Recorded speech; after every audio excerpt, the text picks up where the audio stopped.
A lot of people can disagree with me, but I don't think people disliked Shea until he became a champion, until he became the MVP consecutive times, until he became like, hey, you have to look at this guy. It was people rooting for him before he actually became a champion, right? And there's some people that, of course, he has fans, right, that don't dislike him. But it's a majority of people now, they won't admit it, but they feel as though he didn't deserve a lot of what he earned, right? And that's kind of weird to a certain extent. Do the refs,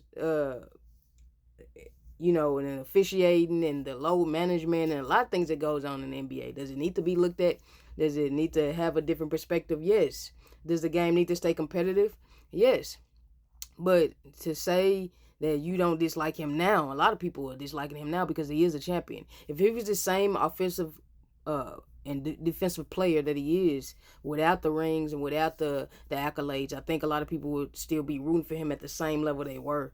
That's the point I'm trying to make. I think people don't want to admit is because he became a winner, and a lot of people may feel, hey, Jokic, it was MVP or it was Wemby or that's perspective, that's conversation. But to say that SGA doesn't belong in the conversation, that's where it becomes sketchy. To say that somebody else may during his time period may be more worthy of it, and then he is fighting to defend him and his team. They are fighting to defend their championship, right? So this is a regular season award, the MVP award, the championship. If he wins another one, considering that a lot of people consider Wemby a generational player, and he goes to that team, the San Antonio Spurs, who many people say or label the underdog. But if you have the best player, you're supposed to win it all, right?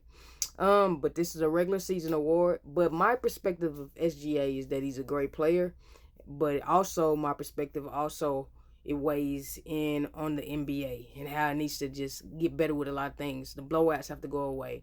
The competitive edge has to still exist. They have to care about things that they don't care about, like a '90s or 2000s or 2010s player cared about, right?